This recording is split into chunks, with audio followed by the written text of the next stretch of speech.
Salam hər birinizi, əziz qadınlar. Sizi Qadınlar Günü münasibətilə təbrik edirəm. Bir gün yox, hər gün sevgiyə, dəyərə, hörmətə layiqsiniz. Sizə xoşbəxtlik arzu edirəm. Xoşbəxtlik nə kiminsə həyatınızda olmağından, olmamağınızdan asılı deyil. Xoşbəxtlik insanın daxilindən gəlir və sizə özünüzlə xoşbəxt olmağı arzu edirəm. Gəlin baxaq. Bu açılım, ümumiyyətlə mən bütün açılımlarım tez-tez soruşurlar, bu ancaq qadınlar üçündürmü və s. Xeyr, həm qadınlar, həm də kişilər üçündür bu açılım və kim izləyirsə özünə yönəldə bilər, özünə tərəf edə bilər bunu.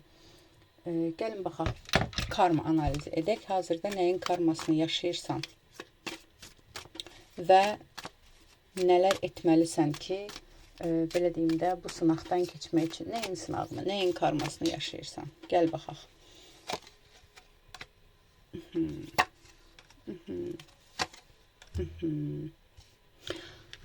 Yəni, burada bir-birini tamamlayan kartlar var. Burada sıxıntılı bir münasibətdənmi, sıxıntılı bir, belə deyim də, problemdənmi, toksik bir ilişkidənmi? Toksik ilişki sadəcə sevgi ilə əlaqədar deyil.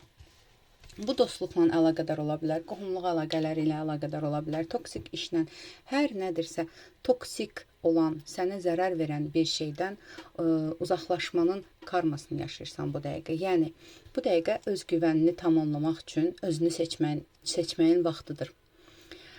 İçində bu dəqiqə qorxu var, tək qalmaq qorxusu var, yalnız qalmaq qorxusu var və bu, yenə deyirəm, sevgi ilə də, işlə də, hər şeylə, dostluqla da əlaqədar ola bilər. Məsələn, səni üzən bir münasibət var, amma tək qalmaq qorxun var deyə asılılıq yaradıb və bu insandan ayrıla bilmirsən, amma bu sənə zərər verir. Sənə zərər verən, dəyər görmədiyin bir iş var, amma işsiz qalmaq qorxun var deyə qorxursan və ona görə də bu işə məcbursan davam eləməyə. Sənə zərər verən bir rəfiqən var, amma və ya dostun var, tək qalmaq qorxusundan bu insanla bilirsən ki, bu insan sənə zərər verir ya istifadə edir, hər nədirsə. Amma tək qalmaq qorxun var deyə o insanla illaki münasibəti davam edirsən, özünü belə deyim, özündən keçərək davam edirsən. Bunun üzərində bu dəqiqə çalışmalısan və tək qalmaq qorxunu yenməlisən və bu tək qalmaq qorxunu yendikdən sonra yeni həyat başlayır, yeni dönəm başlayır və iyiləşmək dönəmi başlayır, belə deyim də, sağalma dönəmi başlayır, şəfalanma dönəmi başlayır və bunu yaşayacaqsan. Kartlar nə məsləhət görür sənə bu durumla əlaqədar hansı addım atmalısan? Hazır ki, bu durumla əlaqədar hansı addım atmalısan? Qarışıqdır fikirlərin. Yenə də eyni şeylər, qorxun var, amma bu qorxunu yenib özünlə tamamlanmalısan. Belə deyim, sənə zərər verən, askıda qalmış, baxın, yenə də bax, sənə zərər verən bir situasiyadır, bir durumdur, amma askıda saxlamısan, asıllığın var, qorxun var deyə yenə bilmirsən bu hissi, nə etməlisən, hazırki durumda nə etməlisən, hazırki durumla əlaqədar nə etməlisən.